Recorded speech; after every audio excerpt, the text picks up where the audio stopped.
Salut à tous, c'est Motarik pour WeareFPV. Dans cette vidéo, je vais vous présenter l'upgrade KISS CC de l'Acrobat de Oh My God. Ça a traîné un petit peu, mais c'est malheureux. Ce petit engin qui est pourtant très sympa a été détrôné par le Beta FPV 75X. Mais je vais quand même vous en parler dans cette vidéo.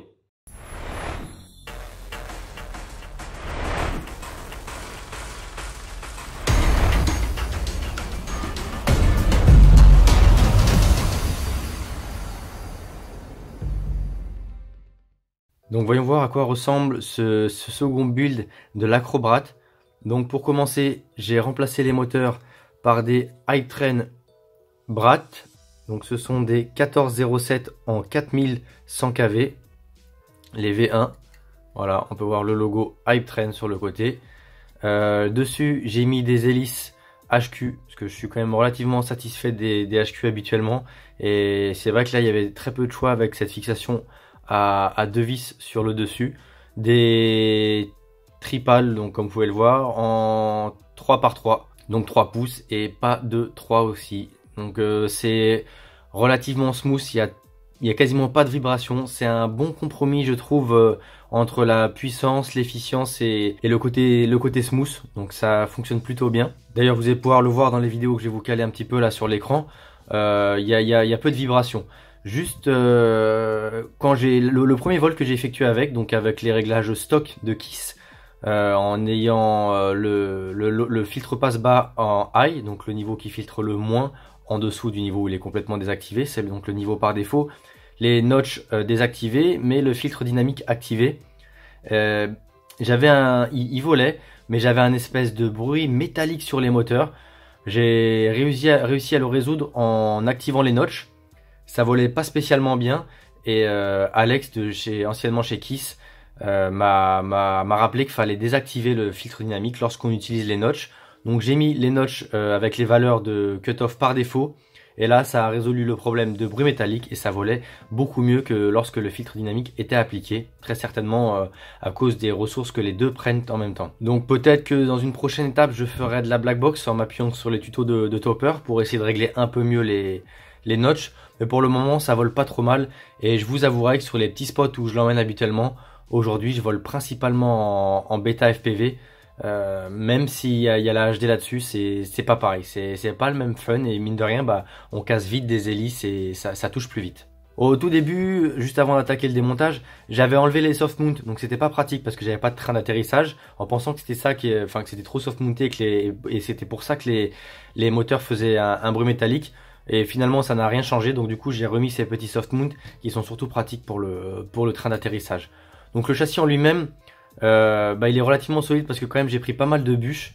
Ici j'ai rien abîmé, hein, donc vraiment pour moi il n'y a pas lieu de mettre de TPU qui alourdit quand même pas mal le châssis déjà un peu lourd. C'est solide. Par contre voilà, peut-être que ce bruit métallique également venait finalement de la frame, hein, unibody, même si je l'avais pas sous Race Flight. De toute façon c'était pas les mêmes moteurs. Enfin bon voilà, c'est un châssis qui quand même est plutôt efficace dans son genre. Donc pour gagner du temps, j'ai enlevé toutes les vis de la side plate droite, puisque sur la gauche, ici là j'ai du Rislan sur le XT30, donc du coup ce sera plus pratique d'enlever ce côté là. Donc tout d'abord le strap Oh My God, il n'a pas encore cédé, donc ça c'est pas trop mal. Synonyme de qualité quand même. Les gummies, je suis resté sur la même version, bleu pour les side plates et rouge pour la FC. J'ai pas de vibration particulière, que ce soit à l'image ou autre, donc j'ai pas pris le temps d'en tester d'autres. Donc là normalement on peut enlever la side plate et on va analyser un petit peu les composants. Je vais vous dire ce que j'en pense et également le montage. Et donc là sur à la top plate, il faut que je fasse gaffe parce que j'ai le RX. Hop, on va le débrancher. Non, on va pas le débrancher, ça change rien parce que de toute façon il y a les antennes. Donc est-ce que je peux les retirer? Non, je vais pas réussir à les retirer, donc on va laisser ça comme ça pour le moment. Ça m'évitera de tout remonter. Donc voilà à quoi ça ressemble. Donc pour fixer la KISS CC qui est en 30x30 alors qu'on est sur un montage en 20x20 sur le châssis, j'ai tout simplement utilisé l'adaptateur de 20x20 vers 30x30 qui est fourni avec la Cadix Turtle. Et comme c'est déjà soft mounté, et pour pas mettre des soft mount réalac un peu haut, sachant qu'on a très peu d'espace quand même en hauteur, j'ai mis les plus petites entretoises possibles, tout bêtement en nylon. Donc niveau câblage, je vais pas m'attarder, la Kiss CC c'est ultra simple. Si jamais vous avez des questions, n'hésitez pas à me les poser dans les commentaires. Si vous voulez un schéma de câblage, je vous en ferai un, mais franchement je pense pas que ça vaille la peine, il y a pas grand chose à brancher dessus, hein. Il y a les donc qui sont peignés par en dessous. Donc on a les fils moteurs là, voilà, qui arrivent, qui font une petite boucle en dessous et qui sont donc soudés par dessous. Mais je l'ai soudé une fois que la FC était montée, donc j'ai poussé tout ça avec une petite pince à épiler et j'ai fait les soudures sur le côté avant du coup d'attaquer le VTX et la Cadix. Donc c'est pas spécialement facile à monter, enfin surtout à maintenir. Le montage en soi, dès qu'on a mis la FC et puisqu'on met le reste après, c'est pas bien compliqué, mais la maintenance est pas hyper simple. Parce que là, clairement, si je dois changer un moteur, sachant qu'il n'y a pas de race wire à la taille de ces bras-là, bah, il faut que j'enlève, si c'est les deux moteurs à l'avant, il faut que j'enlève la Cadix. Si c'est à l'arrière, il faut que j'enlève le VTX. Donc, c'est pas super simple. Mais sinon, voilà, moi, le All-in-One ESC FC, je trouve ça tellement simple, tellement pratique, tellement beau à monter que, franchement, j'aimerais vraiment que le Kiss, ils en fassent une à au moins 35 ampères, 32 ampères comme les derniers ESC 32 bits qu'ils ont sortis. Même si c'est vrai que quand ça casse, et bah, pour le coup, c'est encore plus cher que quand on casse un ESC avec des ESC 4 en 1. Donc voilà le montage de la Kiss. Bah, la Kiss, je vais pas m'attarder. Vous savez ce que je pense de ce matos. Pour le coup, on le branche. Il y a très peu d'options, très peu de réglages. Ça vole vite et bien. Donc pour moi, c'est très efficace, que ce soit sur un 3 pouces ou un 5 pouces. Donc voilà, de l'autre côté, un peu à quoi ça ressemble, même si là, on voit un petit peu moins. Et donc devant, ici, on retrouve voilà la carte de la Cadix Turtle V1. Donc là, avec le petit bouton de contrôle, hop, caché par l'hélice, juste là. De l'autre côté, on a la carte SD, qui donc n'est pas très simple à venir enlever, puisqu'on a le bras qui gêne. Voilà, on le voit un peu comme ça, mais ça passe au-dessus du bras, hein, donc bon, je vais pas l'enlever là. Ce que j'aurais aimé quand même, moi, sur la carte, c'est qu'il y a un port USB tout bêtement pour venir le brancher et pas s'embêter à enlever la carte à chaque fois. Carte qui pour le coup tient beaucoup mieux que sur la Split V1 mini que j'avais mise dedans, sur laquelle j'avais que des problèmes de carte qui s'enlevaient en faisant des flips ou des crashs. Là, je l'ai pas perdu une seule fois, donc elle tient plutôt bien, ça c'est pas mal. Ensuite voilà, bah, la Turtle, elle est pas encombrante, c'est bien fichu. Donc là, vous voyez qu'elle passe quand même très près. Hop, j'espère qu'on va réussir à faire la mise au point.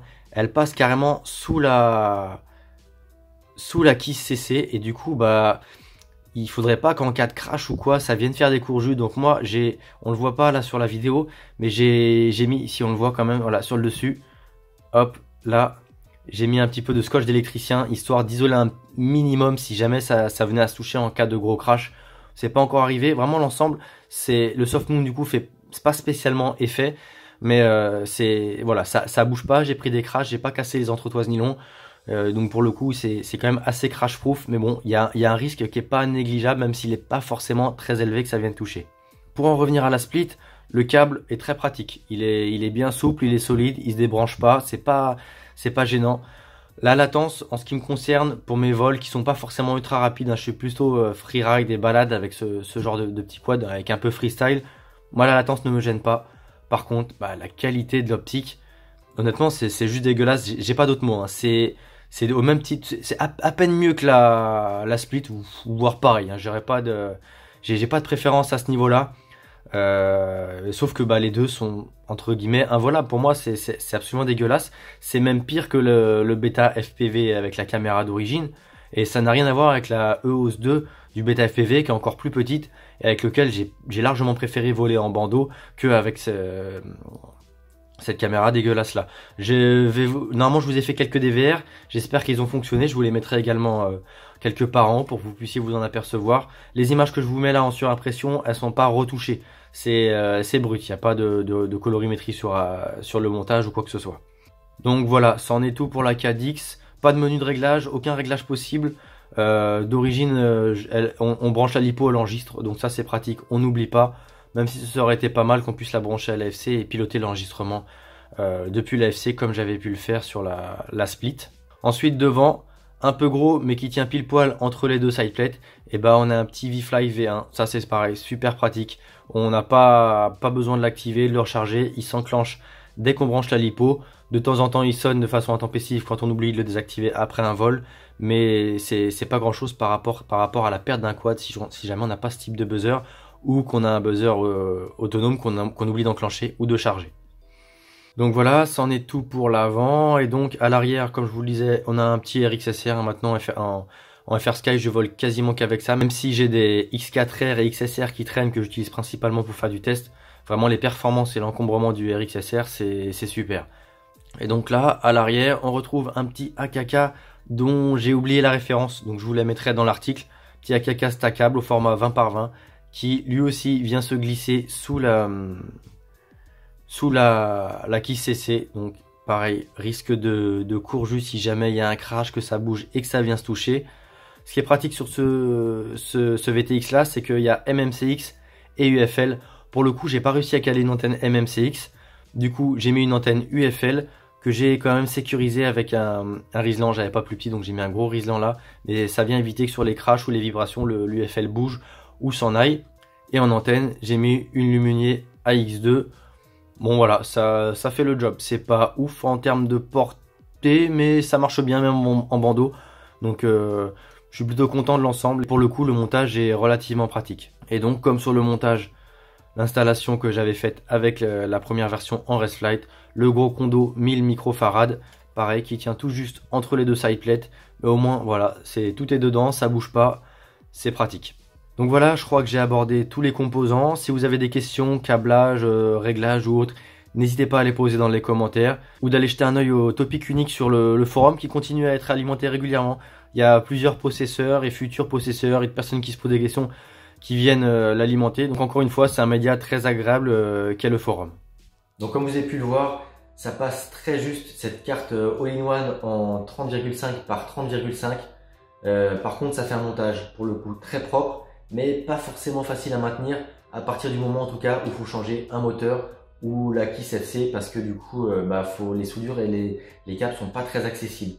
Par contre le VTX et le RX aucun souci, et la Turtle un peu moins puisqu'elle est cachée sous la quille CC. En parlant de Calyx Turtle, je suis pas spécialement emballé par la qualité de la caméra en vol. C'est vraiment horrible.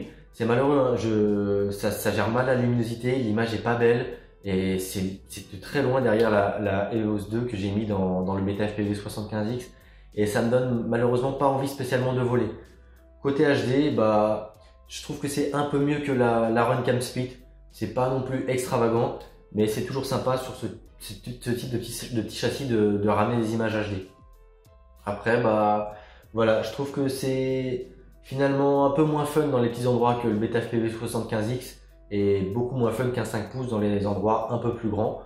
Donc bon, je sais pas. On va voir après l'hiver où le 75X sera moins adapté au spot outdoor, et encore que. Mais pour le moment, je vole plus beaucoup avec l'Acrobrat, même si la Kiss CC, c'est comme Kiss. Out of the box, ça vole très bien, très léger tuning et ça vole encore mieux.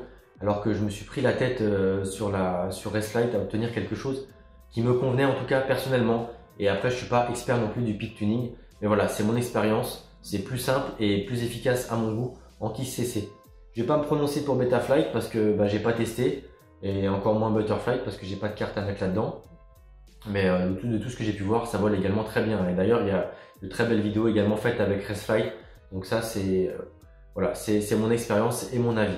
Ensuite, pour revenir sur les composants plus précisément que j'ai changé là-dessus, donc le petit VTX AKK stackable, il fonctionne très bien. Le Smart Audio fonctionne également. Les bras de moteur, super, ils sont super smooth, ils sont relativement puissants et ils fonctionnent très bien avec les hélices HU que j'ai mis dessus. J'ai plus toutes les références en tête, donc je vous les mettrai dans la description de la vidéo et ou dans l'article, on verra. En tout cas dans l'article, dans la description, je sais pas encore, ce sera fonction de la place. Qu'est-ce que j'ai fait? J'ai remis les soft mount moteurs que j'avais enlevés. Au début, j'avais un espèce de bruit métallique sur les moteurs, je savais pas d'où ça venait. J'ai tout simplement activé les notch filters. Le bruit a disparu, mais le comportement du quad était bizarre. Et après, il y a Alexander le développeur donc du filtre dynamique et également le créateur du KeyStation configurateur, qui m'a rappelé qu'il fallait absolument pas mettre le filtre dynamique avec les notches. Les deux ne fonctionnent pas bien ensemble. Donc à partir du moment où j'avais désactivé le filtre dynamique, laisser les notches avec les valeurs par défaut. Évidemment, ce serait mieux de faire un peu de black box pour trouver les seuils optimaux. Mais en notch par défaut, la guise CC et les bras de moteur avec les hélices HQ, ça vole nickel, il n'y a pas de vibration. C'est assez tolérant sur les hélices abîmées. D'ailleurs, on peut voir le bout de celle-ci qui est cassé, abîmé, cassé ou tordu. Ça reste assez souple et ça vibre très peu à la caméra. Donc pour les gummies, j'ai laissé les mêmes que la version Raceflight, les rouges pour la FC et les bleus pour les side plates. Donc ce serait peut-être mieux avec différentes versions, mais j'ai pas eu le temps de faire d'autres essais et d'autres comparaisons. Donc voilà, c'est à peu près tout ce que j'ai à vous dire sur l'Acrobrat en KISS CC et moteur Brat et hélice HQ et caméra Turtle Caddx Turtle V1. C'est pas la V1, c'est pas la V2, c'est la V1. Voilà, c'est un quad qui vole bien, qui est agréable et qui est efficace dans son genre. Donc n'hésitez pas à me dire ce que vous avez pensé de la vidéo, ce que vous pensez de ce quad, si vous en avez un, comment il est équipé, comment il vole, tout ça vous le partagez dans les commentaires, sur le forum, où vous voulez, mais n'hésitez pas à interagir avec nous, ça nous fait toujours plaisir. Sur ce, je vous dis à très bientôt sur la chaîne, c'était Motard Geek pour We Are FPV.